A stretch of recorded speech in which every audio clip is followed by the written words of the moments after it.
Hi everyone and welcome back to Bankers Info. I hope you all are doing well. So आज IBPS clerk mains exam conduct हुआ है and ये एक ही shift में exam conduct हुआ है एंड इसके बारे में हम शॉर्ट में एनालिसिस करते हैं एंड बात करते हैं कि कट ऑफ कितनी जा सकती है। तो सबसे पहले रीजनिंग की बात कर लेते हैं। रीजनिंग में सेक्शन ए में 2 मार्क्स वाले क्वेश्चन आते हैं एंड 2 मार्क्स वाले में पहला question age plus blood relation का आया था जिसमें 7 पर्सन बैठे थे एंड जो सेकंड क्वेश्चन था इसमें एक स्क्वायर था जिसके अंदर एक सर्कल था एंड इसमें 8 लोग बैठे थे जो कि आउटवर्ड फेसिंग कर रहे थे। अभी सेक्शन बी की बात करें तो सेक्शन बी 1 मार्क्स वाले क्वेश्चन का होता है। इसमें इनपुट आउटपुट का क्वेश्चन आया था जिसमें 10 एलिमेंट थे एंड इसमें ऑपरेशंस प्लस शिफ्टिंग दोनों हो रही थी। इसके बाद क्रिटिकल रीजनिंग के काफ़ी क्वेश्चन आज देखने को मिले हैं रीजनिंग सेक्शन में जो कि आरआरबी एग्ज़ाम में नहीं था। इसके बाद यहाँ कोडेड डायरेक्शन के क्वेश्चन आए थे। पज़ल पे एक क्वेश्चन आया था जिससे 2 ही क्वेश्चन बन रहे थे। इसके अलावा 3 क्वेश्चन मिसलेनियस का आया था जो कि वर्ड ऑपरेशंस पे था।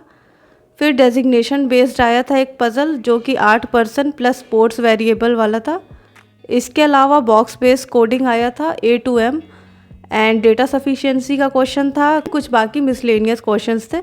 सो रीजनिंग अगर हम देखें तो मॉडरेट टू डिफ़िकल्ट लेवल था एंड इजी बिल्कुल नहीं कहेंगे क्योंकि ये टाइम टेकिंग था, इसमें समय लग रहा था एंड क्वेश्चंस उतना इजीली नहीं बन रहे थे, स्पेशली जो 2 मार्क्स वाले थे। इसके बाद हम जीए की अगर बात करें तो जीए ईजियर साइड पे था as compare to RRB PO and RRB clerk and GA के काफ़ी वन लाइनर क्वेश्चंस भी आए थे जैसे कि एफएटीएफ का हेडक्वार्टर पूछ लिया था एंड जीए के जितने भी क्वेश्चंस हैं विद आंसर मैंने कम्युनिटी पोस्ट पे शेयर किया हुआ है, तो आप जाके चेक कर सकते हो। इसके बाद आज के एग्ज़ाम में इंग्लिश थोड़ा सा ट्रिकी आया था, बहुत ज़्यादा टफ नहीं था लेकिन मॉडरेट साइड पे था क्योंकि इसमें जो क्वेश्चंस थे वो घुमा के दे दिए थे। क्वेश्चंस में कहीं पे एरर पूछ रहा है, कहीं पे which part has no error ऐसा भी पूछ दे रहा है। तो ऐसे घुमा फिरा के क्वेश्चन देने के वजह से जिन लोगों ने क्वेश्चन अच्छे से नहीं पढ़ा होगा वहाँ उन लोगों का गड़बड़ हो गया होगा। एंड ये चीज़ मुझे याद है लास्ट ईयर भी ऐसा हुआ था, 4 क्वेश्चन एरर पे आए थे जिसमें 2 में एरर पूछा था एंड 2 में नो एरर पूछा था। तो ये चीज़ फंसा था काफ़ी लोगों का, तो ऐसा क्वेश्चन दिया हुआ था इस बार इंग्लिश में। बाकी इसमें पैरा जंबल आया था, 3 यहाँ पे आरसी आए थे, एक छोटी आरसी दी थी जिसमें से 2 क्वेश्चन बन रहे थे, बाकी बड़े बड़े 2 आरसी दिए हुए थे।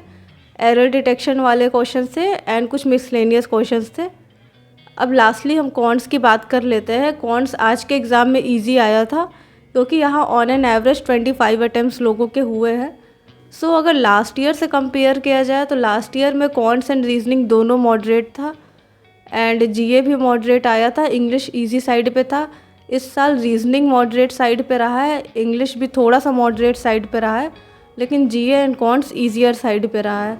सो इस साल कट ऑफ थोड़ा सा हायर साइड पे जा सकता है, 4 से 5 मार्क्स हायर साइड पे जा सकता है। एंड अगर आपका कॉन्ट्स में अच्छा मार्क्स बन रहा है, जीए में अच्छा मार्क्स बन रहा है, रीजनिंग में आपके अटैम्प्ट्स कम भी हो गए हैं तो उससे आपको टेंशन लेने की ज़रूरत नहीं है क्योंकि वो सबके कम हुए। सो आप उस चीज़ का टेंशन ना लो। एंड आपके सेक्शन वाइज अटैम्प्ट्स कितने हैं एंड किस स्टेट से आपने एग्ज़ाम दिया है वो आप शेयर कर सकते हो कमेंट सेक्शन में। So that's all from my side. Don't forget to like, share, subscribe to my channel bankers info and also don't forget to press the bell icon so that you don't miss any of the notifications in the future.